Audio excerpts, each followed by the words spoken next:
Bueno, continuamos la sesión, la segunda parte de la sesión de la mañana, con un título especialmente interesante, Vocación al amor. En estos momentos vamos a tener también el mismo sistema. El profesor hará su exposición y luego habrá un tiempo para preguntas. Así que no le robamos ya nada más y cuando usted quiera, don Juan José. Quiero ya ahora y entonces empezamos bien. Este es un tema apasionante como los anteriores, pero me parece como muy clarificador, ¿no? Porque tiene que ver como el amor, que tiene que ver con el tiempo y cómo realmente el tiempo del amor es la fidelidad, ¿no? Eso se podría poner como el tiempo del amor es la fidelidad. Esto es lo que podemos saber. Por lo tanto, vamos a verlo. Entonces, para eso hay que comenzar con un concepto que todavía es novedoso y que necesariamente requiere bastante pensamiento.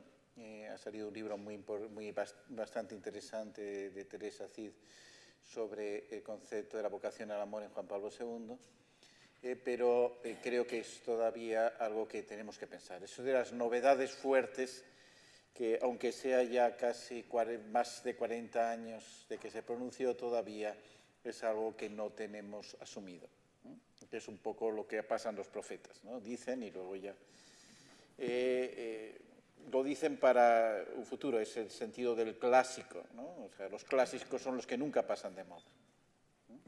Entonces esto es un clásico, siempre permanece, siempre nos va a llamar y siempre hay que volver a él, ¿no? Entonces el clásico es la vocación al amor, que es un invento de San Juan Pablo II. Ciertamente eso me gusta referirlo un poco a su vida.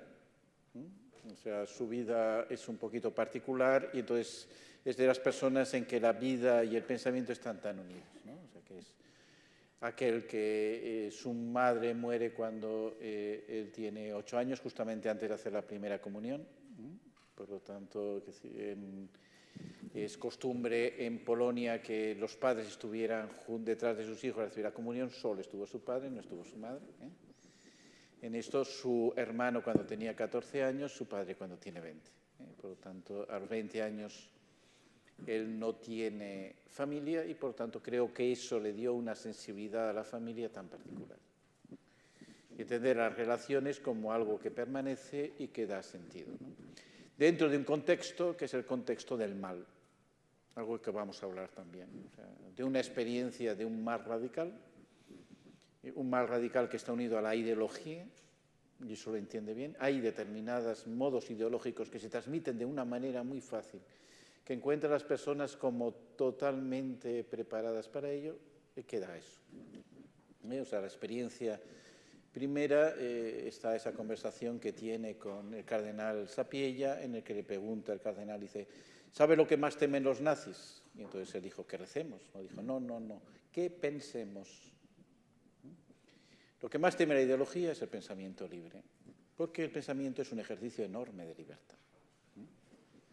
Es lo que la ideología no puede admitir nunca, ¿no? Que por eso lo que va a intentar es que a la gente dar lo que ya tiene que pensar y no que piense. Y por eso Juan Pablo II hizo exactamente lo contrario, ¿no? Una libertad de pensamiento enorme. Y es donde encontró, ante esa situación,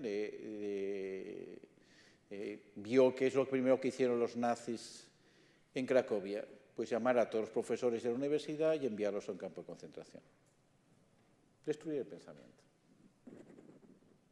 Antes de perseguir a los judíos, los nazis destruían el pensamiento, porque entendían que era su oposición mayor, ¿no?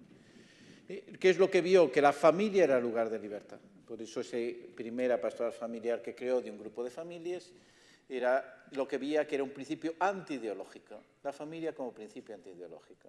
La familia como serie de vínculos en el que las personas pueden ver de libertad que permite una cultura distinta. Para eso, ¿qué es? Que las familias no estén aisladas, que estén relacionadas. Este es el sustrato en que nace su tema de vocación al amor, donde ve que allí las relaciones que se establecen son una llamada donde el hombre puede descubrirse a sí mismo, ¿no? Para mí me impactó la primera vez que lo oí, que fue la despedida de un profesor que yo también le tengo muchísimo cariño, Ramón García de Haro. que era el director de estudios del instituto cuando yo llegué a Roma el año 93 para hacer el doctorado, que me había ayudado precedentemente mucho en mis estudios precisamente sobre el amor. Entonces él de despedida dijo, como el primer encuentro que tuvieron los profesores con Juan Pablo II, que fue en Castel Gandolfo el año 81. El instituto fue fundado el mismo 13 de mayo, el mismo día del atentado del Papa. Entonces, Juan Pablo II había elegido prácticamente a los primeros profesores del instituto, se reúne con él en Castel Gandolfo, donde estaba descansando todavía convaleciente del atentado. Y después de esa audiencia les invitó a cenar.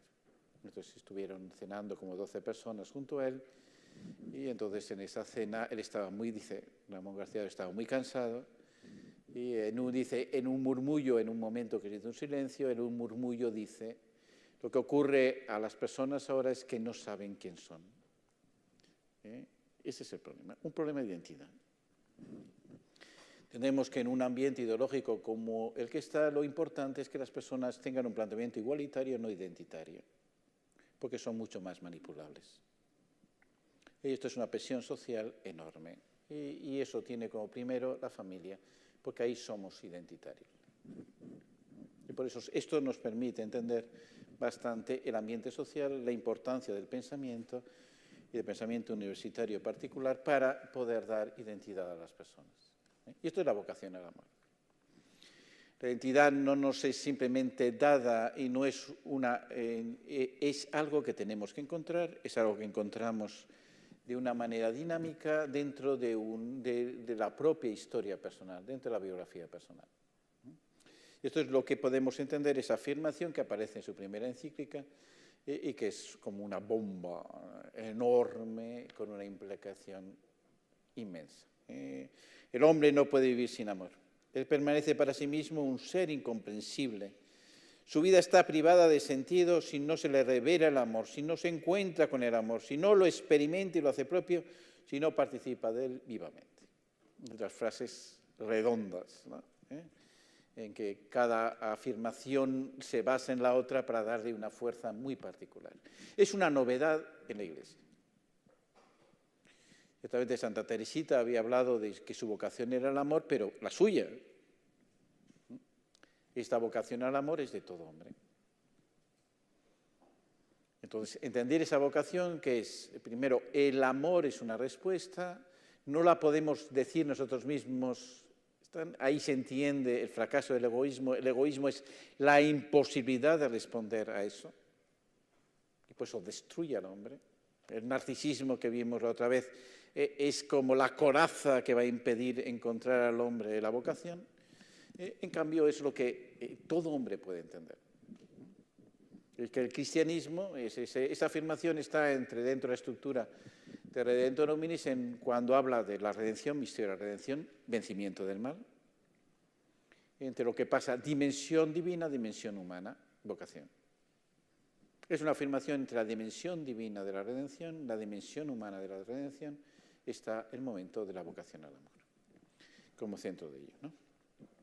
Entonces, esto va a ser una continuidad, o sea, a partir de eso va a afirmar distintos momentos. La siguiente afirmación es la que aparece en Familiares Consorcio, y a partir de eso todos, tanto Benedicto XVI como Papa Francisco, vuelven a hablar de vocación al amor. Por tanto, hay una continuidad clara del magisterio a partir de esta afirmación, pero que tenemos que entender exactamente qué es la vocación al amor, por qué el amor es una vocación. O sea, la vocación, hay una teología de la vocación larga que tiene que ver con una realidad donde el amor siempre ha sido implicado, pero donde el amor no siempre ha sido suficientemente comprendido. Como dije, la teología en el racionalismo del siglo XVII hizo que no hubiera una teología del amor. ¿Dónde quedó el amor? Quedó en la espiritualidad. Primero, Dios hizo surgir la devoción al Sagrado Corazón como el elemento afectivo fundamental, con la necesidad de que dentro de la vida cristiana hubo una referencia a los afectos que no se pudiera permitir. Eso es Dios mismo que actuó dentro de nuestra torpeza humana. con esa devoción al Sagrado Corazón que surge el siglo XVII, pero por otra parte la espiritualidad ha sido cada vez más sentimental. ¿Os acordáis un poquito de los sentimientos? Es esa dinámica circular que existe entre la coactuación y la complacencia y que tiende, por lo tanto, a veces a centrarse en sí misma. O tiene una visión trascendente en la intención posterior o se agota en sí misma. Entonces hubo, sobre todo en la tradición espiritual francesa, la palabra sentimiento. Es una palabra nueva. La palabra de sentimiento surge en el siglo XVI y surge en la espiritualidad francesa, sentiment. No existe en latín. Viene de sentir. Sentiment es como sentir que sientes. Por tanto, un cierto sentir centrado en sí mismo. Entonces, una espiritualidad excesivamente sentimental que se vuelve en esa circularidad y pierde la trascendencia de la vocación, la llamada. Por lo cual, a partir del siglo XVIII, con el romanticismo, la misma vocación se hace excesivamente romántica. Es lo que llama la vocación de la atracción. ¿Qué es la vocación? Sentirme atraído a algo. Eso no es vocación. La vocación no es una atracción que siente, sino una llamada a la que respondo. Por lo tanto, es reconocer una llamada que me da identidad y, por lo tanto, no es una mera atracción, es un elemento identitario que tiene como tal la necesidad de una respuesta. Por eso, en esta segunda afirmación que es la familia del consorcio, lo que hace es precisamente encontrar la vocación en el misterio de Dios. Es el misterio de Dios que participa de un misterio de amor en el que quiere introducirnos y por eso no puede llamarnos sino al amor. Pero un amor que es un amor de comunión de personas, porque solo así participamos del misterio de Dios. No puede llamarnos de otra manera. Y esto es la vida cristiana, es que participemos de eso. La vida cristiana no es que seamos buenos. O sea, esa es una cosa, por la crisis moral, lo que se ha perdido, que la moral no se habla casi en la catequesis y prácticamente nunca en las predicaciones. Y por lo tanto se deja al final... ¿Quién enseña moral actualmente? Pues los teléfonos móviles. Esto es, claro, lo que enseñan no te lo puedo decir, pero es verdaderamente terrible, ¿no? Porque normalmente lo que curas decimos en nuestras predicaciones es que seamos buenos. Mira. Hay muchas maneras de ser bueno. Para ser bueno no hace falta ser cristiano. Esto es lo primero que hay que hacer. ¿Se puede ser bueno sin Cristo? Perfectamente. ¿Se puede ser santo sin Cristo? No. Y esto es lo que nosotros no nos atrevemos a proponer.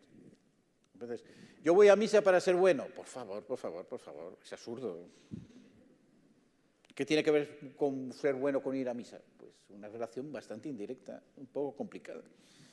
Yo voy a misa para encontrarme con Cristo. Porque no hay comparación. Esta es la razón de por qué yo voy a misa, no para ser bueno. Entonces, esa manera, ¿qué es? Una llamada al amor, evidentemente, dentro de una comunión donde Cristo es el centro. Esto es vocación al amor, ¿no? Entonces, son claves distintas que permiten pasar de un cristianismo meramente sociológico, que está totalmente en declive, evidentemente, para una llamada personal en el cual ser cristiano es una elección fundamental, que es lo que vamos a ver. Y esto tiene que ver enormemente de qué manera el cristianismo tiene que ver con una madurez humana donde los afectos juegan un papel esencial. Entonces, por eso esa es la frase: Dios ha creado al hombre a su imagen y semejanza, llamando a la existencia por amor, lo ha llamado tiempo al amor. Es decir, no puede hacer otra cosa. Si hemos nacido en amor, responder al amor es la tarea de nuestra vida, y eso es ser imagen de Dios. Entonces, misterio de amor. Dios es amor y vive en sí mismo un misterio de comunión personal. De amor, creándola a su imagen y semejanza, conservándola continuamente en el ser. Dios inscribe en la humanidad del hombre y la mujer la vocación y, consiguientemente, la capacidad y responsabilidad del amor y la comunión. El amor es, por tanto, la vocación fundamental e innata de todo ser humano. Ciertamente había un cierto precedente, que pongo esta cita de Pablo VI, porque creo que es muy significativa, ¿no? En Populorum Progressio Hace una cita porque está repetida por Benedicto XVI en Caritas in Veritate y la repite después el Papa Francisco en Evangelii Gaudium. Dice eso, en los designios de Dios cada hombre está llamado a desarrollarse porque toda vida es una vocación. Ciertamente toma la palabra vocación de una manera distinta, pero con un elemento que es fundamental. Significa lo que da unidad a mi vida dentro de un crecimiento es la vocación. Entonces, ¿qué significa eso? Que, por favor, que mi vida no está a merced de unas circunstancias que se me escapan. No es a un destino impersonal que me rodea. No es debido a un desarrollo extraño del cual no participo y al que me tengo que adaptar, sino es una llamada al amor al que tengo que responder. Y eso va a dar unidad a mi vida por encima de las otras circunstancias. Esto es un punto de vista personalista y por eso propongo aquí a Mounier para que nos lo explique bien.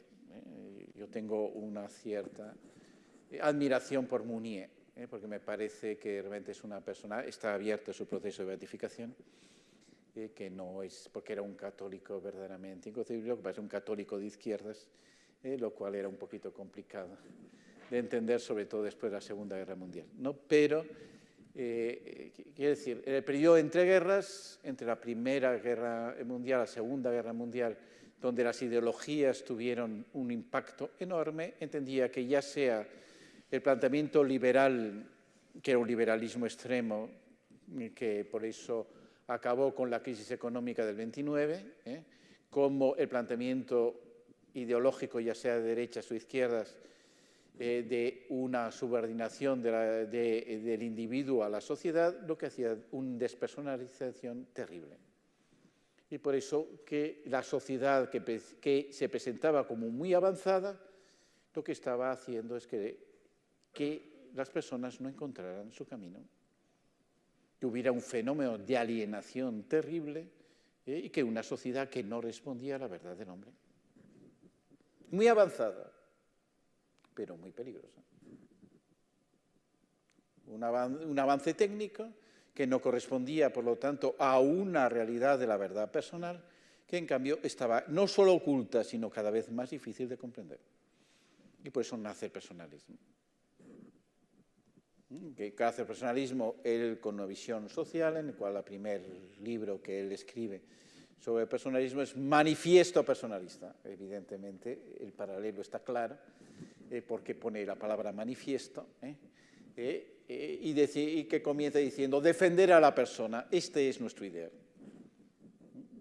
Proclamar a la persona porque hay que defenderlo de unas ideologías, ya sea liberales como sea comunitarias, en donde la persona se disuelve. Se disuelve como individuo o se disuelve como colectividad. Entonces, entender lo genuino de la persona, que es la relación persona-comunión, esto es lo que define como vocación. Entonces, creo que es un contexto necesario para entender la formación de Juan Pablo II y entender dónde se escribe la vocación al amor dentro de un contexto que es, por lo tanto, personal, social y que es verdaderamente con un contenido fuerte. Y por eso me gusta muchísimo esta frase, ¿no? Esta unificación progresiva de todos mis actos. Y por ello, de mis personajes o de mis actos, es el acto propio de la persona. Entiende, él había escrito en la cárcel de Vichy su libro El Tratado del Carácter, que es realmente una psicología personalista verdaderamente interesante, ¿no? Es un libro más grande que tiene. Entonces, el cual dice, lo propio de la persona es su acción, algo que también entendéis que en Cara Wojtyła funcionaba. La persona se manifiesta al actuar y por eso entiende la vocación como algo que me llama a actuar, a lo que tengo que responder.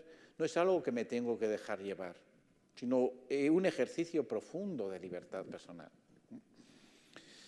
Porque no es una unificación sistemática y abstracta.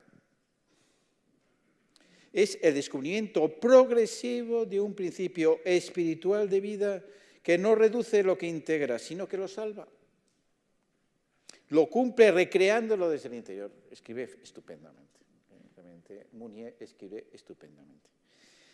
Este principio vital y creador es lo que nosotros llamamos en cada persona su vocación. Creo que esto es ¿cómo podemos entender? El amor es que hace esto. El amor da unidad a mi vida. Y lo da una unidad progresiva que me promete realmente un futuro. Y esto es la temporalidad.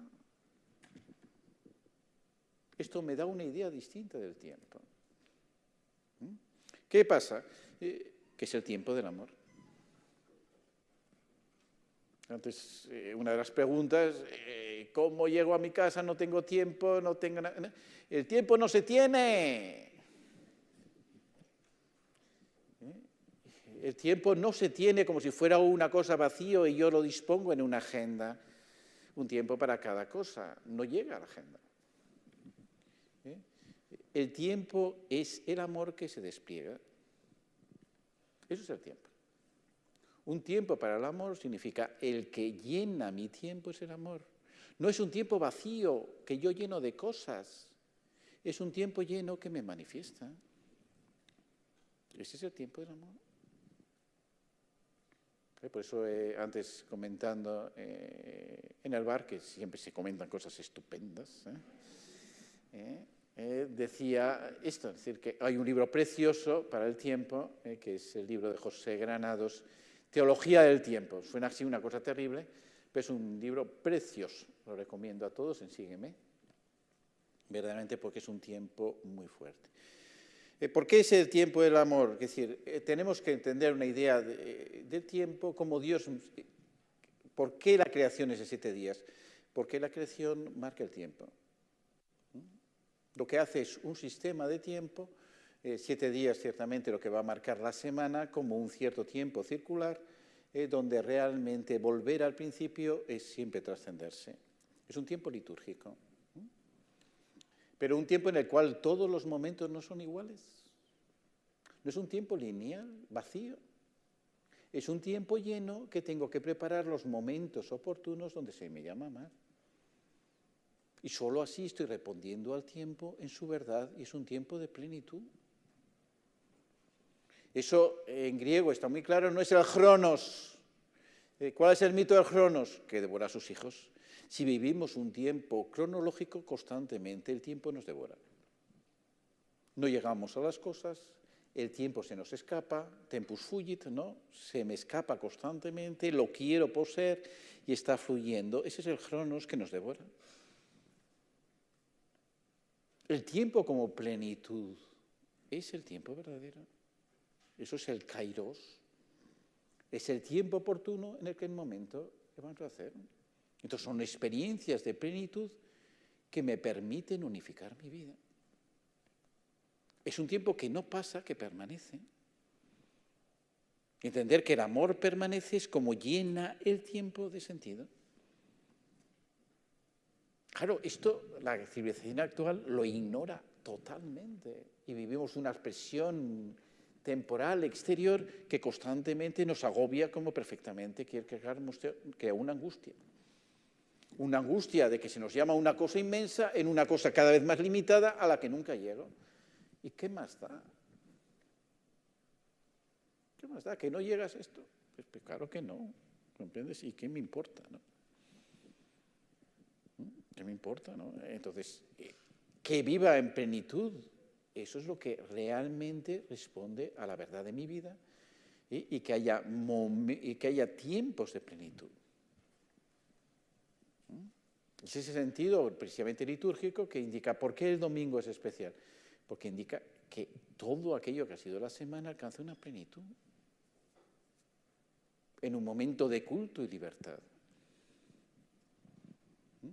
Entonces, el tiempo no es una cosa vacío que yo tengo que llenar angustiosamente. Es algo lleno que realmente manifiesta a las personas. Esto vale la pena ser vivido. Estando en Roma ahora hay muy pocos turistas, ¿no? Pero, claro, una de las cosas que a veces me dan es el sentido actual del turista, que también es un sentido de teléfono, ¿comprendes? Lo que hace es 300 fotos al minuto, y con eso pretende que Roma ya lo tiene en el teléfono. ¿Y qué hace? No disfrutar. Claro, yo estoy al lado de Piazza Navona, es de las plazas más bonitas que existen en el mundo. Disfrútala. Disfrútala significa, está diciéndonos un montón de cosas que yo tengo que saber interpretar. ¿Cómo no voy a saber interpretar Santa Inés in Agone, esa preciosa basílica, que justamente está en rivalidad con la fuente, porque uno es Bernini y otro Borromini, que eran enemigos, y todas las figuras de Bernini están haciendo burla a la Iglesia. Y cuando en la Iglesia Borromini pone a Santa Inés diciendo fe para decir que permanece a pesar de la burla de Bernini, ¿no? Estás viendo toda una serie de claves que te están hablando una historia en la que tú entras y que te da sentido. Vive esa plenitud. Pretender tener una foto, enviarla inmediatamente por WhatsApp y decir, mírale, y hacer así, ¿qué haces? Estás perdiendo el tiempo. Esto es perder el tiempo. Porque no lo estás viviendo. No es un tiempo de amor. Y esto es esencial para la madurez, ¿comprendes? Ciertamente, de una visión de que lo público es utilitario, que cada momento hay que hacerlo, claro, nos pierde este sentido de la temporalidad, donde parece que el tiempo para las relaciones es excesivo, que nunca se tiene. Esta es la nueva temporalidad. Entonces, ¿qué dice? Es que vamos contracorriente. No es ir contracorriente, es volver a la fuente.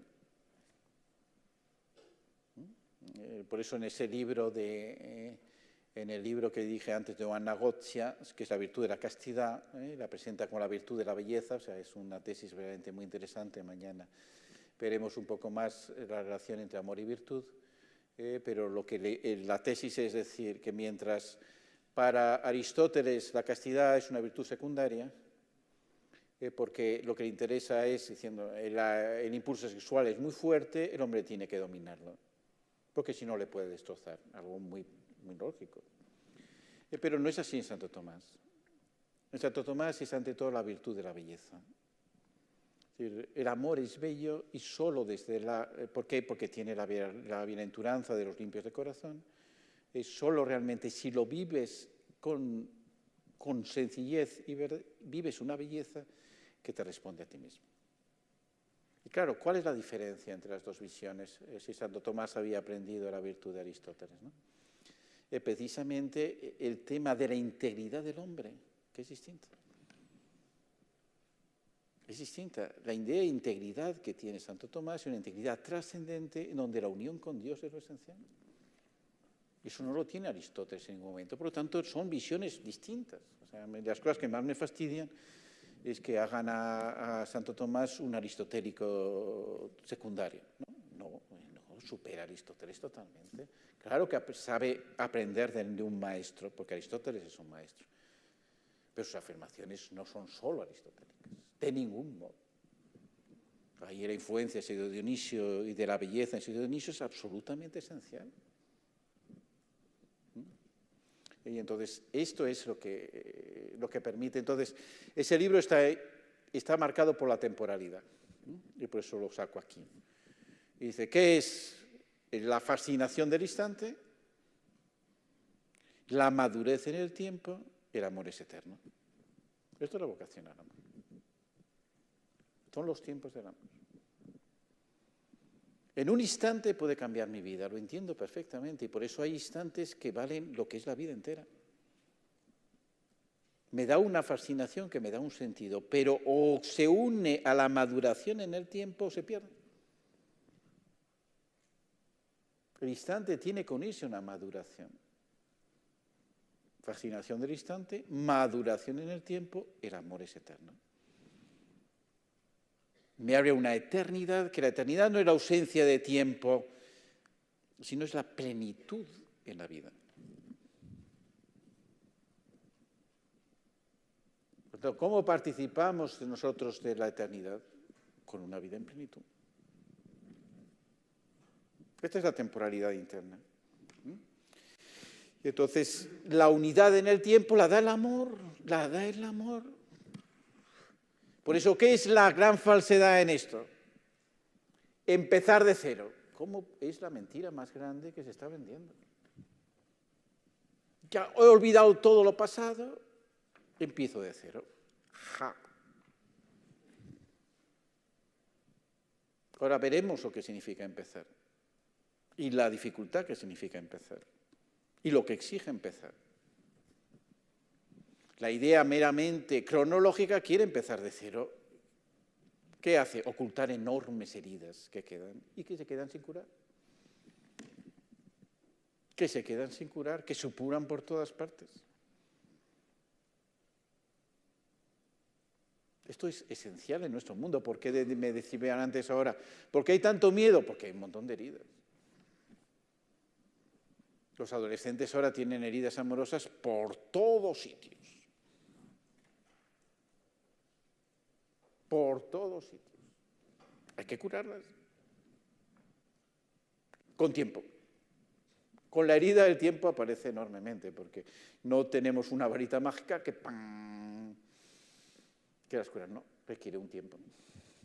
Requiere una confianza, requiere ver un horizonte, requiere una estabilidad, una terapéutica complicada y temporal.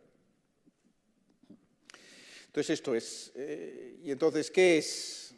Lo que quiero expresar es, como lo dije la vez, de importancia de gozar, ¿no? Importancia de, ¿qué es? Cuando descubro mi vocación hay un momento de gozo grande, ¿no? Que el mismo Evangelio lo presenta como el amor primero. No pierdas el amor primero. Indicas, hay un momento en que te abres a un amor como un absoluto que te representa una verdad en la vida que jamás puedes perder. Y que todas las heridas no pueden ocultar. Eso es el gozo que marca la existencia y que da una unidad. Esto no es una cosa romántica, no. Es algo real, verdaderamente, que marca la verdad de una vida, ¿no? Entonces, todo esto, la dinámica interna de esta temporalidad, va a seguir constantemente lo que es presencia, encuentro, comunión, ¿no? O sea, lo que hemos visto antes de cómo la presencia, encuentro, comunión marcaba los momentos distintos dentro del amor, ahora va a marcar la temporalidad y va a permitir entender la fidelidad. Entonces, ¿qué es la presencia, encuentro, comunión? ¿Qué es el modo como José Granados la presenta? Hay una memoria. Lo peor para el amor es perder la memoria. Por lo tanto, ¿qué hay? Ahora mismo hay una desvaloración del pasado y una pérdida de la memoria terrorífica. De tal manera que la memoria se convierte en ideológica. ¿Entendéis, no? Muchas cosas sobre memoria que son plenamente ideológicas, porque no se quiere recordar de verdad. Recordar es volver al corazón, recordis. Por lo tanto, la memoria no es vivir del pasado, sino actualizar el pasado como promesa del futuro. O sea, con esto estoy estoy rompiendo un elemento que me parece muy, muy, muy fundamental, que es una excesiva visión romántica de la temporalidad que dice, el presente es lo importante. Todo lo presente. Esto es una patochada total. Es que la gracia solo sea en el presente. No, la gracia tiene un memorial, porque es sacramental. Recuerda un acontecimiento que me precede, que no puedo olvidar. Ese actualismo de la gracia es destruir la gracia como hilo conductor del amor. Claro, Jesucristo estaba solo presente, Jesucristo constantemente recuerda. Jesucristo recuerda las promesas de Dios porque las tiene que actualizar. El pasado es totalmente fundamental, no podemos jamás perder la memoria para amar. La memoria recuerda tantísimas cosas que son luces para el presente. ¿Qué son? Promesas. El tema fundamental del tiempo es la promesa. Lo que da unidad al tiempo en la libertad es que somos capaces de prometer. Y prometer es lo que da unidad. Prometemos en el presente a partir de un futuro, a partir de un pasado pensando en un futuro. Y lo desintegra. Olvidar el pasado y el futuro nos que sea un presente que es al final tremendamente flojo. Puede ser muy romántico, pero tremendamente flojo. Y que no es lo que vive Jesucristo. Entonces, este es tremendamente importante. El origen de la luz originaria, eso es amor primero, que nunca puedo olvidar, que es la verdad del encuentro. El encuentro es siempre actual. ¿Qué es eso, de verdad? Cuando nos encontramos, aunque nos hayamos visto hace tiempo, aunque nos hayamos visto ayer, un nuevo encuentro siempre supone una novedad. Y eso es cuando existe una amistad verdadera. ¿Qué pasa? Encontrarme con un amigo es siempre un momento grande. ¿Por qué? Porque representa algo que yo deseaba, que al hacer es una llamada a mi libertad. Ciertamente el personalismo ha desarrollado mucho la categoría de encuentro, diciendo es una llamada a la libertad. ¿Por qué? Porque tengo que responder realmente de una novedad que está en mí. Es un evento que el encuentro no lo puedo predecir. El encuentro no es una negociación. La negociación ya tengo que tener todo preparado, me va a decir esto y esto tener otra cosa, puede durar mucho tiempo porque cuando estamos agotados al final es cuando llegamos a las conclusiones. No es así el encuentro. El encuentro es un evento, no sé qué va a pasar, dice va a venir, y que claro, crea unas expectativas, pueden fallar, no sabemos qué es el encuentro, es un momento de libertad, no de cálculo. Ya veremos que es muy importante no sublimar los encuentros, sino encontrarles su realidad, porque si no el fracaso puede ser muy grande. ¿Y eso qué es? Ciertamente contiene una promesa. Todo encuentro es una libertad porque en el encuentro hay una promesa que está allí. Por eso es donde está la libertad. Frente a eso que Juan Pablo II dice, que es una idea perversa de libertad, que es... voy a utilizar la pizarra, que si no, no me siento yo mismo, ¿no?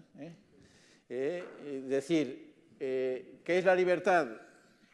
Mi libertad acaba donde empieza la del otro, ¿no? Dice, esto es un concepto perverso de libertad.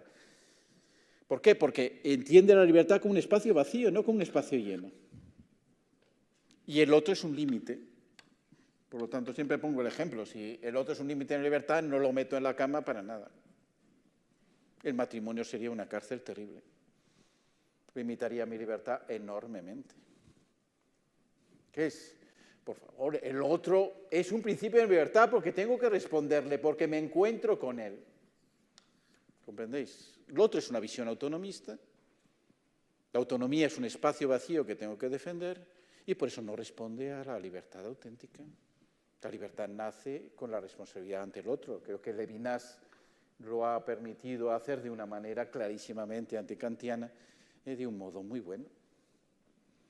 Mi libertad nace con la presencia del otro que me llama y me promete. Esa es la libertad. Eso es un fundamento educativo total. ¿Qué es eso que el educador es un facilitador de la libertad que ya está? No, el educador es un provocador. Provocador del otro que está llamando a su libertad para que responda. Eso es un educador, eso es un maestro. Un facilitador. Y eso tiene que ver con la promesa de un futuro. Entonces entiendo cómo el tiempo y el amor se están uniendo en algo que tiene una unidad profunda del tiempo. Un tiempo que yo puedo romper, un tiempo que puedo fragmentar y con lo cual me estoy dañando a mí mismo. Y es ahí, por lo tanto, donde la unidad narrativa la da la vocación. Es Ricoeur el que ha hecho realmente un libro. Esa unidad narrativa y la identidad narrativa de Ricoeur realmente lo ha hecho muy bien. En el texto y narración realmente representa, que también literariamente lo hemos visto la otra vez, de qué modo tengo que narrar mi historia. El analfabetismo afectivo es el que lo rompe y constantemente se quiere empezar de cero. Y constantemente se entra en contradicción interna con elecciones y uno ya se arma un lío tan grande que no sabe en dónde se ha metido, ¿no? La unidad narrativa que da identidad. La identidad es narrativa, es lo que permite descubrir cómo respondo. Pero que las grandes narraciones ven como las elecciones fundamentales son adecuadas si hay una unidad en la narración y si no rompen la narración. Es decir, Ulises tiene un sentido de llegar a Ítaca. Si en cada momento se paraba, no hubiera sido la Odisea, hubiera sido, no sé cómo el nombre allí, pero el puzzle. No, hay una unidad narrativa porque sabe a dónde ir. Y en cada momento no se piensa, pues voy a ir a otro sitio. Ya hubiera perdido toda la gracia. Si no supiera dónde ir, hubiera perdido toda la gracia. No, eso es lo que yo llamo el síndrome de Alicia. Alicia en el País de las Maravillas está tan contenta, va por el país maravilloso y de repente encuentra una bifurcación. Esto se hace difícil. Como es un país maravilloso, el conejo está allí, qué bien. Entonces va a preguntar al conejo, ¿por dónde tengo que ir? El conejo la mira y le dice, ¿a dónde quieres ir? Pues no lo sé. Dice, pues cualquier camino vale. Claro, no podemos pensar que eso es lo mejor. Si cualquier camino vale, es que ninguno tiene sentido.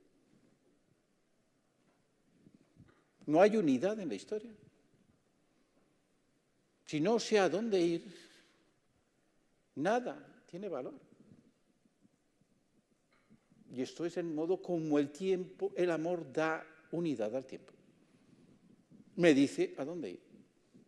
Y esto es una unidad narrativa para mi historia.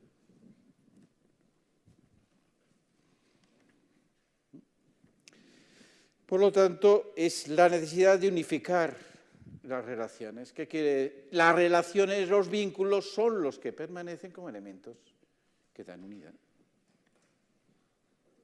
Con un sentido que no puedo negar. Con algo que tengo que saber integrar. Y eso será la virtud que veremos mañana, ¿no? ¿Dónde?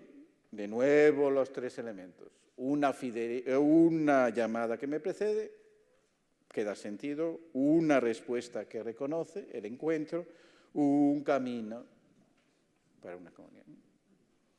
Los tres elementos que integran el tiempo, la memoria, el presente, la promesa. Y esto es donde se puede entender la fidelidad. ¿Fidelidad a qué?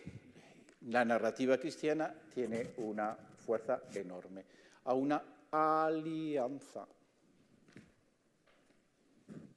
Es lo que más, quizá me duele, ¿por qué el concepto de autonomía, que es lo más contrario a la alianza que puede haber? ¿Cómo lo hemos aceptado de una manera papanata en vez de tener alianza? ¿Por qué? Porque siempre lo pienso respecto del concepto de libertad. Nuestro concepto de libertad nace de la alianza. El pueblo fue libre para hacer alianza, no para ser autónomo. ¿Por qué no lo hemos propuesto? ¿Por qué no se nos ha pensado que eso es lo que es propiamente cristiano? La libertad como alianza es genuinamente judeocristiano. Los griegos no tenían ni idea de eso. Los griegos definen la libertad como relación entre hombres libres y hombres esclavos. Eso no se da no hay hombres esclavos. Dios no quiere esclavitud. Quiere que todos sean libres. Claro, la esclavitud en el siglo XVII se justificó por Aristóteles. Los esclavistas se fundaron en Aristóteles para decir que había hombres naturalmente esclavos, que eran muy tontos, pero que muy fuertes y que servían para que los otros se liberasen de los trabajos más pesados, esclavos. Eso no es lo contrario a la alianza. Porque no hemos puesto la alianza como elemento fundamental de libertad, una libertad de amor. Estos elementos de la alianza significa fundamentalmente, perdonad que esto es así, la alianza tiene un sentido dentro de un contexto, que es el contexto cananeo, en donde pueblos muy determinados, siempre en guerra, sobre todo por la ley de la venganza, tenían necesidad de paz. El fin de la alianza es la paz. Entonces, la alianza se hace por una referencia superior, poner a Dios por testigo de la alianza, en las cuales hay unas cláusulas de la alianza, lo que se va a seguir, que se refrenda en un sacrificio y se pone al mismo tiempo unos castigos o premios si se cumplen. Ese es el esquema del Sermón de la Montaña. Esa es la nueva alianza de Dios. ¿Por qué aparecen las bienaventuranzas? Las bienaventuranzas aparecen en las promesas de Dios cuando uno es fiel a la alianza nueva. Luego vienen las antítesis, que es el correlato de los mandamientos, como las cláusulas de la alianza. Luego vienen precisamente la oración, el ayuno y la limosna como el lugar donde vivir la alianza. ¿Cuál es la clave de la alianza? Ser hijos de Dios. La última de las bienaventuranzas, el final de las antítesis, seréis hijos de Dios, que hace salir el sol sobre los buenos y los malos y hace llover sobre justos e injustos. Ser perfectos como vuestro Padre es perfecto. La cláusula de la nueva alianza es ser hijos de Dios, la libertad verdadera de ser hijos. Esto da unidad a la historia. Y esto es tremendamente importante. Por eso, ¿cuál es la cláusula de alianza? Es la elección fundamental. Mira que yo pongo como testigos la vida y el bien, la muerte y el mal. Hoy cito contra testigos contra vosotros al cielo y a la tierra. Pongo delante de ti la vida y la muerte, la bendición. Elige la vida. Claro, esto es la elección. No nace de un vacío para nada. Nace para recibir un don grandísimo. Un don que va a vincular mi vida, que claro que es un don que tiene una definitividad. Es que no es que, bueno, ahora tengo el don y ahora lo tiro a la basura. Te marca la vida para siempre, la vida y la muerte, el bien y el mal. Esta es la alianza de amor que Dios quiere hacer con nosotros. Es a partir de allí como va a poner la imagen esponsal del marido que se desposa con su esposa. Por lo tanto, ¿qué es? Ahí explica la fidelidad. La fidelidad es a una persona, no a unas ideas. En eso yo soy de Taylor, de Charles Taylor. La ética de la autenticidad. Ahora se quiere la gente ser auténtica, no fiel. La autenticidad se mira a sí mismo y lo que uno piensa. La fidelidad mira a la otra persona como un crecimiento. Claro que no somos muy auténticos. Claro que no somos muy coherentes. Pero podemos ser fieles. La fidelidad es algo mucho mayor que la coherencia. Porque la fidelidad es algo que constantemente saca de mí lo mejor. Y esto da unidad al tiempo. Entonces, ¿qué es? Fidelidad a un vínculo.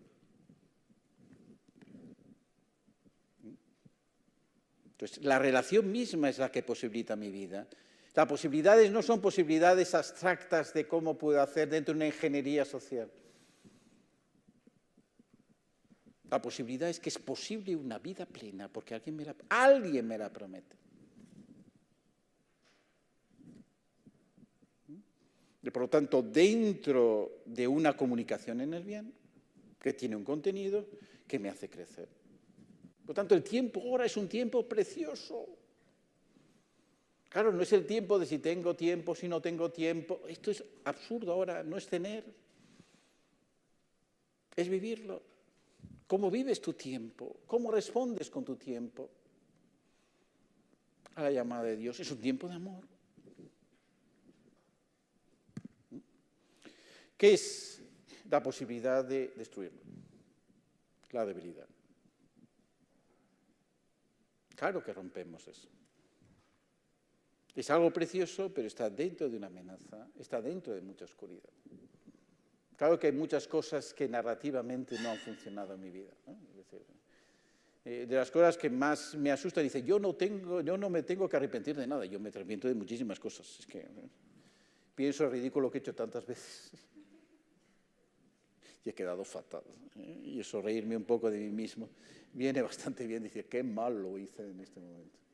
Lo hice mal. Tengo que arrepentirme de ello. Arrepentirme de ello es precisamente no perder la unidad narrativa. Separarme de aquella persona que hizo esa tontería. Yo soy esa persona, pero arrepentida. Ese es el arrepentimiento como algo que va a revelar la verdad auténtica en mi vida. Arrepentido, que significa que he sido incoherente 50.000 veces, que lo más importante no es ser coherente, sino responder con fidelidad. Que tengo que saber asumir tantísimas incoherencias dentro de un camino de unidad. Y por eso el perdón y la reconciliación son esenciales para cualquier vocación al amor. En esto están ahí. ¿Qué significa perdón? Es una palabra compuesta. El prefijo per es un prefijo latino que significa fuerza. Perseguir es seguir hasta alcanzar. Perfecto es hecho totalmente. Perdón es el don perfecto. Forgiven. Perdonar es darse de nuevo. ¿Y eso qué tiene que ver? Tiene que ver en por qué Cristo es el perdón. Siempre me gusta mucho en esto citar el comienzo de los sermones al cantar de los cantares de San Bernardo. Es decir, ¿cómo empieza? El cantar de los cantares comienza diciendo, bésame con besos de tu boca. Entonces San Bernardo hace una teología del beso. ¿De qué es un beso? Dice, un beso no es decir, sino con mis labios, con la carne, la palabra se hace carne en los labios, que te quiero. Por lo tanto, Cristo es el beso de Dios. ¿Cómo sé que Dios me quiere? En la carne de Cristo. En la carne de Cristo Dios me dice que me quiere. En la carne de Cristo Dios me ha besado. Por lo tanto, Cristo es el perdón de Dios. Como Dios se ha unido en alianza a los hombres definitivamente es en Cristo. Solo así puede alcanzar el perdón. En él encuentro el perdón que da unidad a mi historia. Claro, esto da a la vocación un principio verdaderamente único, donde el amor de Dios es su fundamento, donde me encuentro con el amor originario, donde me encuentro con una historia de la que participo, con un horizonte enorme. Por lo tanto, la fidelidad se basa en que Dios es fiel. Dios es fiel aunque nosotros seamos infieles. Porque un separado tiene que permanecer fiel y no puede reconstruir su vida. Claro que la puede reconstruir, pero en fidelidad. Para poder reconstruir, pero no negando su historia. Y ahí verá la fidelidad de Dios. No como si no hubiera habido nada, sino restaurando las heridas con un perdón de Dios. Y no negando la posibilidad del perdón. Y esto es, por lo tanto, Dios es fiel porque garantiza que sus promesas siempre se cumplirán. Por lo tanto, entiendo muy bien la fidelidad, ¿no? En esa unidad narrativa, basada en el vínculo como fuente, que con la luz de la promesa me da ese tesoro escondido de la vocación al amor. Preguntas.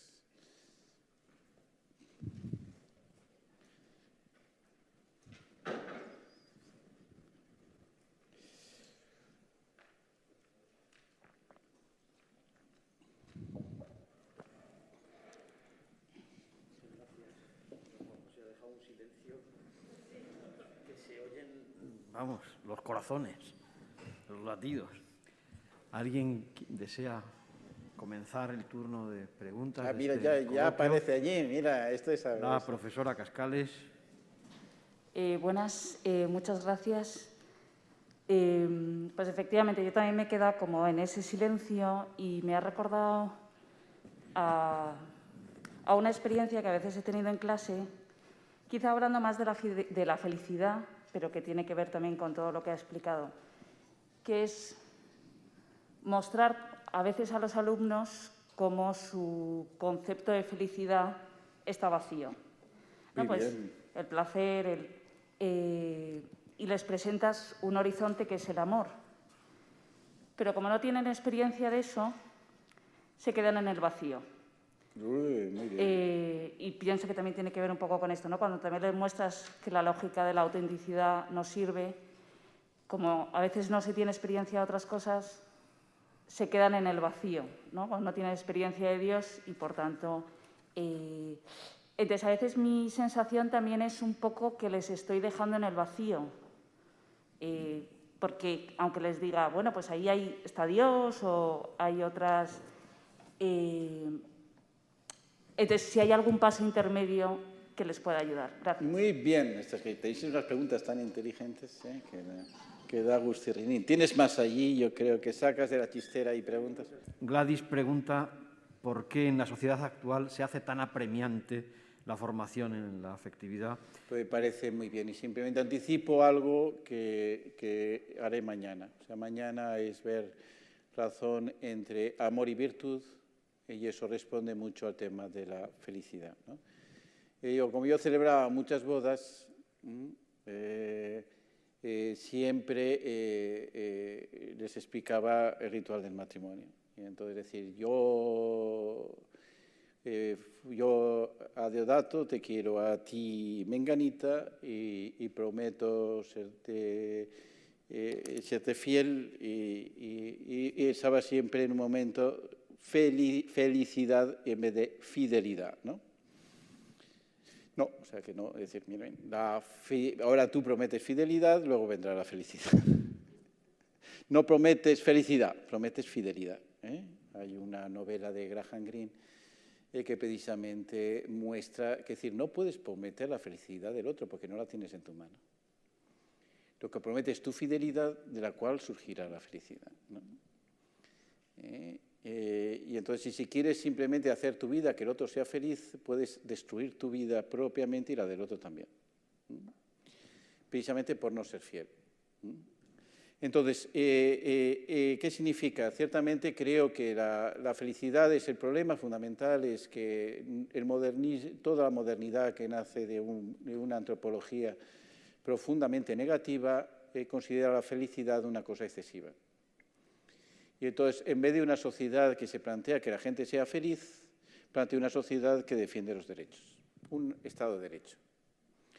Por eso de las cosas que más me repatean, tengo un estómago duro porque me dan patadas tremendamente, ¿no? Es la idea de sociedad del bienestar.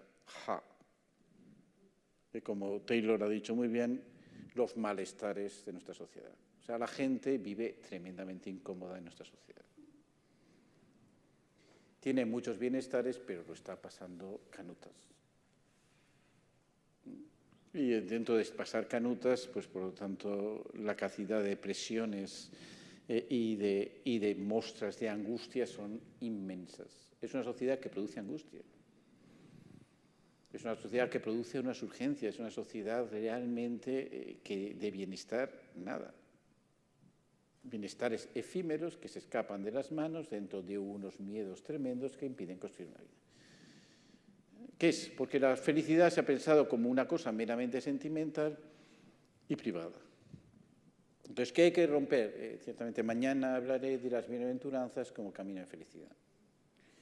Cristo empieza a hablar de la felicidad porque eso son las bienaventuranzas. Las bienaventuranzas no son los valores del reino, eso es una majadería. La estructura de bienaventuranzas no tiene que ver nada con los valores. Esto es un anacronismo gigantesco que algunos teólogos de tercera fila han hecho, con lo cual se nos ha privado de las bienaventuranzas en la catequesis. Se nos habla de las bienaventuranzas y jamás se nos explican, porque no se nos explican como lo que son, como un camino de felicidad.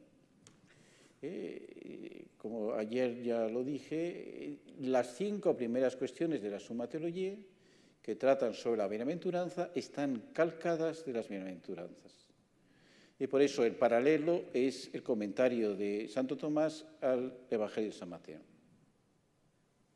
¿Cómo redactó Santo Tomás las 5 cuestiones de la Prima Secunde? Tomando el Evangelio de San Mateo.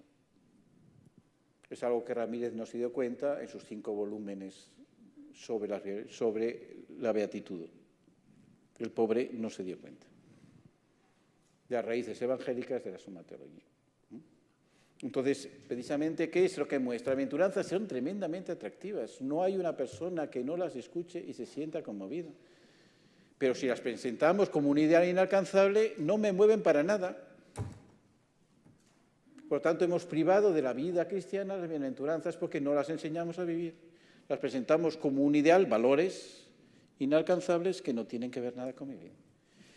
¿Por qué las dejo en el vacío? Porque hay que ofrecer un vínculo. Hay que ofrecer un camino de amistad. Por lo tanto, no vale explicarles ideas. Hay que introducirles en un camino donde haya vínculos, donde realmente eso sea posible. Mañana lo veremos con la virtud de las bienaventuranzas. Hago promesas que tengo. Espero cumplir, ¿no? Entonces, ¿qué es la urgencia? O sea, que una de las cosas que hay que aprender, porque con la sabiduría pastoral de Jesucristo, que además lo decía bastante el fundador de esta universidad, lo más urgente es lo que tiene que esperar. Solo así respondemos adecuadamente. Lo más urgente es lo que debe esperar. Es decir, no lo voy a solucionar inmediatamente. Si quiero solucionar inmediatamente, me pierdo en la urgencia y voy a perder el contexto que lo permite responder. Y esto es el tema fundamental de toda la formación. La formación es muy urgente, por eso mismo es necesario esperar. Por eso es necesario tener realmente un cauce adecuado de formación que va a requerir tiempo y que no va a ser inmediato. Y solo así realmente tengo la sabiduría suficiente para poder responder. Y esto respecto al amor es esencial. Claro que hay unas urgencias afectivas inmensas que tengo que hacer. Lo que no comprendo es que la escuela católica no tiene un plan de formación afectiva. Ninguno. ¿Pero dónde está? ¿Pero qué piensa? Es que es muy difícil, es que es muy problemático. Por favor, ¿dónde estamos? ¿En dónde se ponen ahora todos los colegios chicos? Ahora dicen todo temas bilingüe, no sé qué, ¿cómo es eso? Inteligencia emocional. Pero por favor, ¿cómo vamos a dejar a Goleman formar a nuestros jóvenes? El planteamiento de Goleman es simplemente un planteamiento oportunista que saca el emotivismo como elemento fundamental y quiere gestionar los afectos. No puede haber algo más bruto, en sentido italiano de la palabra. Gestionar los afectos para tener éxito. Esto es lo que se enseña a los jóvenes en la élite. En la élite. Inteligencia emocional. Que es una formación afectiva limitadísima, con unas claves verdaderamente ridículas respecto a la antropología de la afectividad, con unos fundamentos neurológicos absolutamente falsos. Esto es Goleman. Podemos acercarnos a Goleman y canonizarlo porque no tenemos otra cosa, porque respondemos a urgencias. No sirve. A ver, que ya veo al profesor Joaquín dispuesto a una pregunta. Es quizás un comentario a la pregunta de la profesora.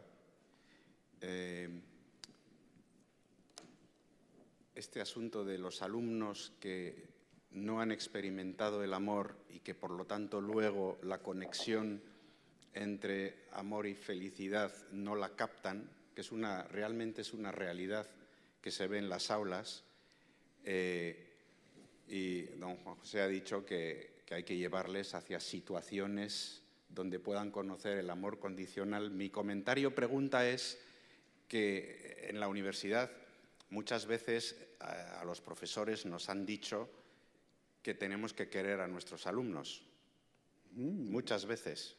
Y es una frase que uno puede no aterrizarla, pero mi experiencia personal es que cuando el alumno se siente incondicionalmente aceptado, acogido y querido, efectivamente le estás dando quizás esa primera experiencia que le asombra de que estás siendo amado incondicionalmente, ¿no? Y puede ser quizás el principio de esa dinámica que estamos diciendo. Esto es una realidad porque te lo dicen, o sea, te llegan a decir que nunca se habían sentido aceptados incondicionalmente. Yo agradezco muchísimo la intervención porque creo que es totalmente real, dentro de un contexto universitario que tenemos que entender. O sea, normalmente en la universidad antigua, y por eso Oxford también es así, medieval, no admitía a ningún alumno que no tuviera un contexto de formación fuera de él meramente lectivo. Y por eso estaban los colleges, los colegios formaban parte de la vida universitaria, porque solo en un contexto en el cual hay unas relaciones humanas que te sostienen, la educación universitaria tenía su propio valor. Esto se ha perdido en gran medida. Y los mismos colegios mayores a veces no son lugares de formación, pero ese es el contexto donde una persona se encuentra sostenida para poder responder a una universalidad de la verdad, en el cual este elemento es realmente fundamental. Por tanto, agradezco mucho la intervención. Sí. Muy bien. ¿Alguien más quiere salir al micrófono o formulo preguntas que tenemos aquí? Leoncio le plantea, desde no sé muy bien dónde, pero algo muy interesante. Dice, trae a colación a un filósofo que mucha gente cita hoy en día, y no sé si todo el mundo lo ha leído, pero lo citan mucho, que es Byung-Chul Han, que dice que afirma que hoy se ataca más al amor, lo que más ataca al amor no es su racionalización o ampliación de las tecnologías de la elección, sino la erosión del otro, que va unida a un excesivo narcisismo de la propia intimidad. Quiere conocer su opinión sobre eso de la erosión del otro. Y hay varias preguntas que enlazan sobre el mismo asunto, que es por qué, por centrarlo y por formularlo de una manera escueta, por qué no podemos o nos cuesta tanto ser fieles y buscamos alternativas que nos hacen sentir tan infelices. Estupendo, pues voy a responder a estas dos, así hago una trilogía. Lo primero es la agonía del Eros, que refleja, por otra parte, una literatura que cada vez es más mayor de verdaderos quejidos y lamentos en ámbito puramente laico no religioso de la banalización del amor. Antes ponía un ejemplo, ayer estuvimos comentando, de Badiou. Badiou, que fue, no sé, llegó a ser secretario del Partido Comunista francés, que tiene un comunista conocido en toda Francia, que tiene un libro que se llama El elogio del amor, en el cual precisamente plantea esto. Y entonces tiene afirmaciones muy fuertes. Dice, el amor es compartir un destino. Por lo tanto, todo fracaso en el amor es verdaderamente una cuestión terrible en la vida. No lo puedo plantear como una cosa secundaria o una cosa que se restaura inmediatamente. Eso lo dice un comunista absolutamente convencido. Pero desde un punto de vista narrativo de la vida, en el cual él necesariamente lo tiene que pasar. Y esto es lo que mismo hace Han, o sea, que es una persona coreana afincada en Alemania, donde con una sensibilidad diferente a la occidental, dice, este mundo occidental ha perdido lo que le da unidad, lo que da una cultura. Vivimos un momento cultural de una decadencia enorme de no creer lo que en el fondo da unidad a la vida. Entonces, por eso, ¿qué es?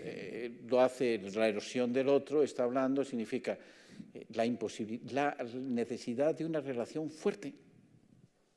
Claro, esto es lo contrario de Giddens con la relación pura. La relación pura de Giddens es que no me afecte nada, que en cualquier momento, en cualquier instante pueda romper cualquier relación, porque solo así soy libre. Eso es Giddens. Claro que todo el deconstructivismo va a ir a Giddens como un loco, pero ¿qué está haciendo? Está destruyendo la intimidad de las personas. Y entonces, ciertamente, Han tiene todo este sentido de ver la agonía del Eros, es el Eros ahora, el amor, la gente no sabe qué vivir. Por lo tanto, es necesario no solo decir el amor para estallar los oídos, hay que promover y vincular a procesos que las personas puedan ser capaces de experimentar el amor como lo que construye una vida. Para eso, como decía, como vinculaba, hay que ofrecerse. No podemos dar explicaciones, tenemos que ofrecernos en la relación. Que eso es lo que era un maestro. Antiguamente un maestro se ofrecía. Un maestro suponía una relación estable en el cual enseñaba yo soy un pobre moralista. Pero la moral en los tiempos antiguos no se enseñaba en clases, se enseñaba en un discipulado participando de la vida de un maestro. Así se ha enseñado la moral en casi todos los tiempos, de casi todos los lugares. Una persona que tiene una autoridad moral por sí mismo y que enseña a vivir a sus discípulos porque están participando de su vida. Así enseñó Jesucristo a sus apóstoles. No podemos perder este sentido discipular. Y entonces eso es ofrecerse realmente como maestro. Claro, si el maestro es un facilitador, es exactamente lo contrario de esto. Esto ha destruido esa figura. No puede tocar la autonomía de su discípulo. Claro que tienes que establecer un vínculo educativo, en una alianza educativa, donde realmente se está desarrollando lo auténtico de la vida. Y esto es el tema fundamental para poder hacer esto. A ver, la última pregunta, que también se me ha pasado, que es lo que habías dicho. A propósito de la fidelidad. Fidelidad, sí, ser fieles. He puesto fieles, pero entendía lo que significa. Fieles. Ser fieles. O sea, que ciertamente la fidelidad ahora mismo en todas las encuestas sociológicas es algo que la gente valora enormemente. Lo mismo que la familia. La familia sigue siendo la institución más valorada en nuestra sociedad española, con muchísima diferencia. ¿Por qué la valora? Porque es un ejemplo de fidelidad. La valora como tantas veces como aquello que falta, pero que hay que necesitar de ofrecer. Entonces, ¿qué es importante? Ciertamente, ayudar a la persona a entender la fidelidad. O sea, como sacerdote, evidentemente, hablando del perdón, ¿qué experimento? O sea, las personas tienen respecto al perdón una dificultad. ¿Por qué? Porque se sienten demasiado débiles para pedir perdón. No para pedirlo, sino para entender lo que el perdón les va a exigir. Es decir, yo siempre caigo en lo mismo, esto no salgo de aquí, ¿por qué voy a pedir perdón?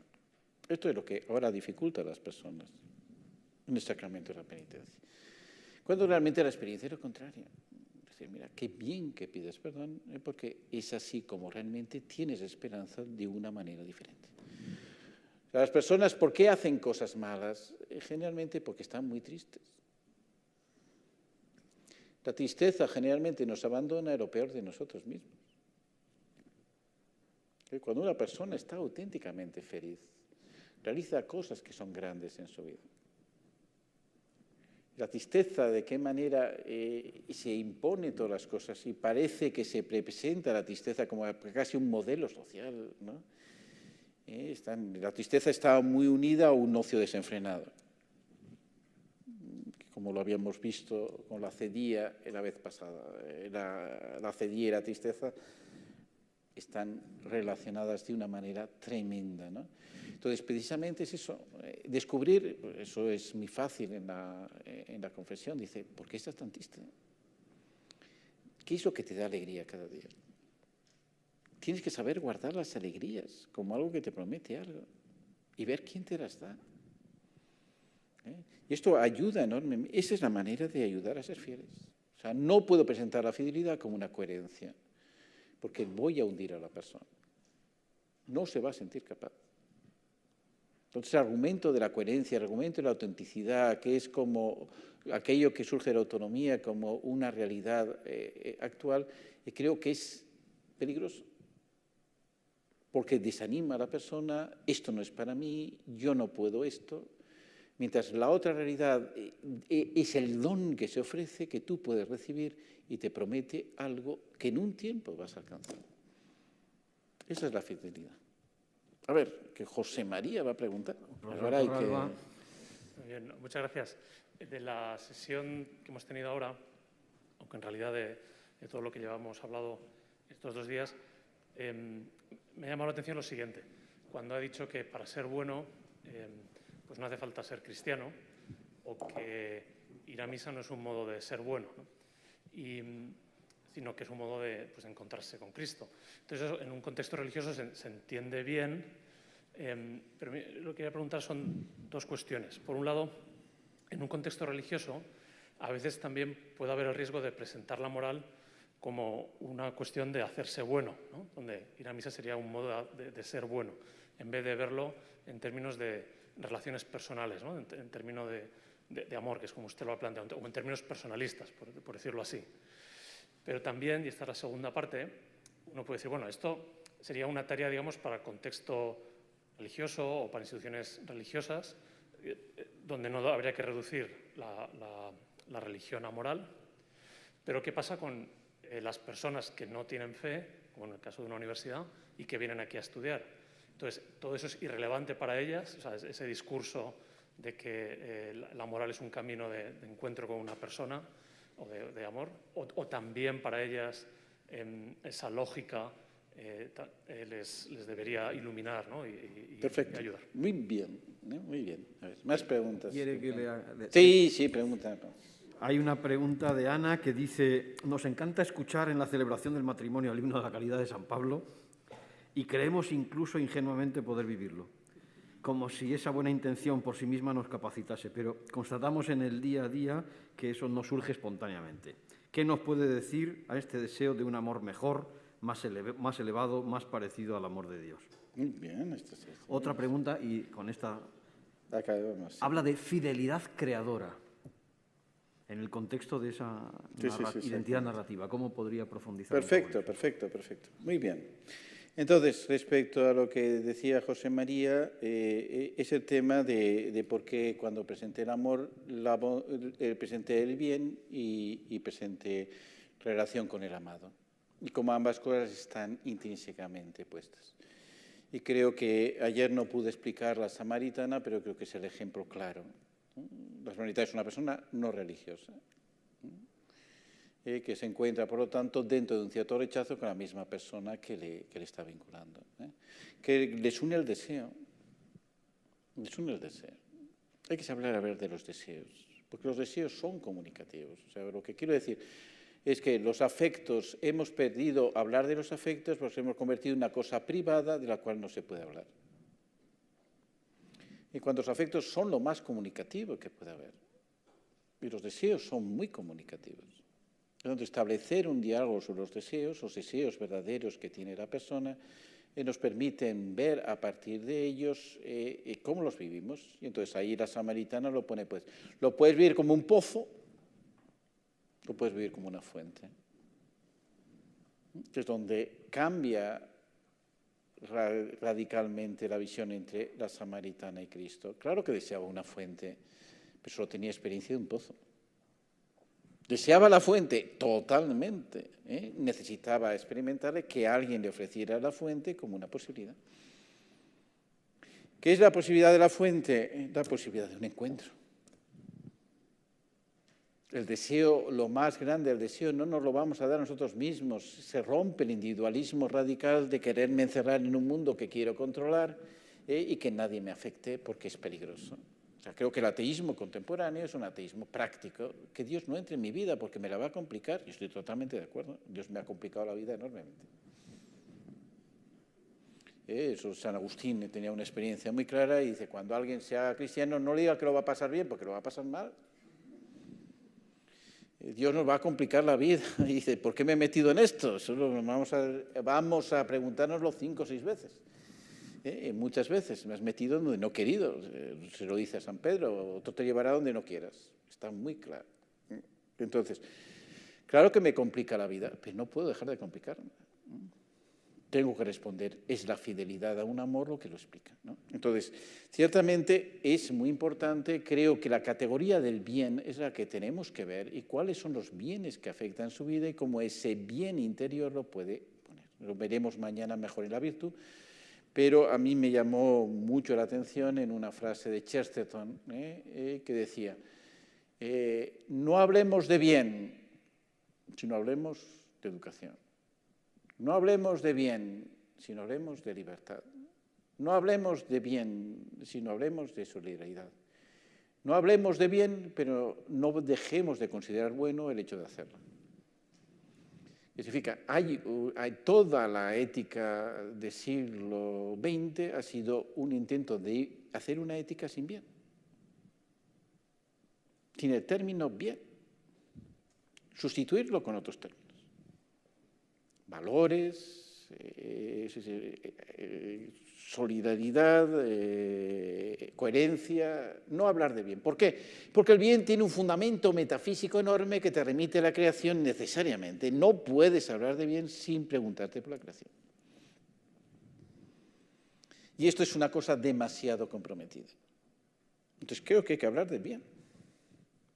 Y lo que la fuerza que tiene McIntyre con su propuesta es que habla de bien. Ya habla de bien. Y la fuerza de las virtudes, que ciertamente ya mañana hablaremos de las virtudes y cómo se tienen que integrar en una visión que el concepto mismo de virtud hay algo más grande. Pero es el tema de un bien que me realiza. El bien no es una cosa, el bien es algo que en mi vida se va realizando. Y esto es lo que tenemos que hablar. O sea, se ve clarísimamente, o sea, de personas, claro que no son religiosas, pero están buscando unos bienes y a veces los buscan con una rectitud enorme y a veces nos dan unas lecciones enormes a los cristianos de cómo lo están buscando. ¿Cómo no me voy a admirar de eso y cómo no voy a hablar de eso? Porque es verdad. Y claro que voy a colaborar en ello de una manera franca, porque hay un bien en ello. Y no voy a tener miedo de hacerlo.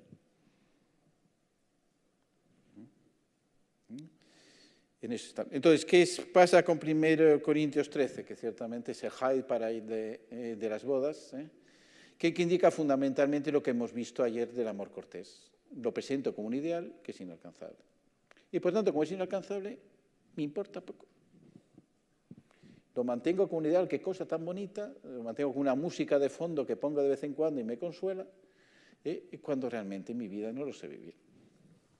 Ciertamente la lógica de 1 Corintios 13 es un don que recibo y que tiene que ser pleno, que me compromete, por lo tanto, de un modo grande a un amor que es eterno. Y por tanto, fidelidad creadora es la palabra que dijo Gabriel Marcel, que yo expresé un poquito ayer con la obra de Ibsen de Espectros, diciendo fidelidad no es no hacer cosas malas. Claro, ¿cómo ser fiel? Es que no he hecho nada malo, porque no has hecho nada bueno. Es que, ¿cómo vas a presentar eso como fiel? ¿Comprendes? La fidelidad es la capacidad que tiene de sacar lo mejor, la capacidad creativa enormemente en el bien en que estoy presentando mi propia vida. Y eso es aprender a ser fiel, por tanto es algo fascinante. Eso tendrá que ver con el concepto de virtud. Ha habido un concepto de virtud estoico que es el concepto de virtud, el que hago mi deber en cada momento. Claro, eso es una virtud. Todas las virtudes siempre se han representado en la tradición iconográfica con mujeres bellas. Siempre las virtudes las representan mujeres bellas. José Noriega, que es un poco bruto, dice, es que la conciencia sería una mujer muy fea. Pero la belleza indica fundamentalmente que lo que presenta es una excelencia humana que me atrae. Sin lo cual el concepto de virtud no tiene sentido. La virtud no es una disposición para hacer en cada momento mi deber, que esto es aburridísimo, sino de crear en cada momento lo mejor. Y esto, por lo cual el concepto de virtud y el arte están tremendamente relacionados. Claro que yo puedo ejecutar una obra de arte, una obra musical, la ejecuto. Son las mismas notas. Pero un artista lo que hace eso es una cosa impresionante. Eso es la virtud. Eso es la creación. Lo que hace al interpretar un verdadero artista esa obra es una cosa excelente que lo comunica con todo el mundo. Es que ha tocado las mismas notas en el mismo tiempo. Por favor, ha hecho una cosa totalmente distinta. Y eso es la virtud. Eso es la creatividad. Y eso es siempre atractivo, ¿no? Las experiencias profundas que he tenido de esas cosas que uno guarda en mi corazón es justamente en la jornada de las familias del 2012, en Milán, el encuentro con Benedicto XVI en la Scala.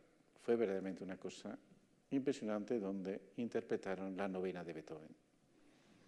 Fue una experiencia única, sobre todo porque Benedicto XVI la interpretó, ¿no? ¿Y cómo la interpretó Benedicto XVI? Fue muy bonito. O sea, si recordáis la novena de Beethoven, es un momento donde hay un momento que se produce una cacofonía. Empiezan a haber tonos que cada vez se alcanzan más fuertes que hace una contradicción entre ellos. Hasta que de repente vuelven a tomar una armonía en donde encuentran, que es precisamente el canto del himno de la alegría, donde se recupera de nuevo, ¿no? Entonces Benedicto XVI lo comenta diciendo, no con estos tonos. Es decir, hay un momento en que se pierde el tono. La grandeza realmente es volverlo a recuperar para poder desplegar verdaderamente la belleza auténtica de un canto común, que es en el fondo el canto coral, ¿no? El canto sinfónico. El canto sinfónico es un invento cristiano, porque nace precisamente nace por la experiencia del Concilio de Trento, que no negó el canto coral, en donde distintos tonos, distintas músicas alcanzan una unidad entera para entender en eso la armonía completa de las voces, ¿no? Entonces, esa realidad, ¿por qué lo dijo Benedicto XVI? Primero lo dijo, no estos tonos, porque estaba pensando en la Iglesia. En ese momento estaba pensando en la Iglesia, en lo que significaba la crisis de la Iglesia, por lo cual dimitió después, y decía esto, no son estos tonos. Esto es lo que estaba diciendo, de una manera muy clara. Para entender de verdad esa fidelidad creativa. ¿Qué tiene que hacer? Que no existan estos tonos, lo que nos tiene que tener esa fidelidad creativa de encontrar una unidad profunda que podemos proponer como un camino. Con eso algo que es también en Benedicto XVI, eso se hace una minoría creativa. No podemos esperar que toda la sociedad lo haga. Lo que realmente hay una relación de comunión entre personas dentro de un mismo camino que son capaces de proponer creativamente algo verdaderamente bello. Esto es lo que se nos pide a nosotros y en donde una educación en la afectividad es un elemento absolutamente necesario. Pues muchas gracias. Yo creo que es el momento de hacer una pausa ya. Nos vemos, si quieren, a las 4 con la profesora Nieves González Rico y con esta sesión tan sugerente, Tu pregunta, una oportunidad de encuentro. Muchas gracias, profesor.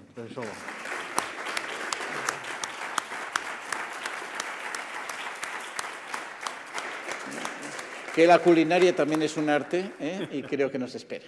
Desde luego.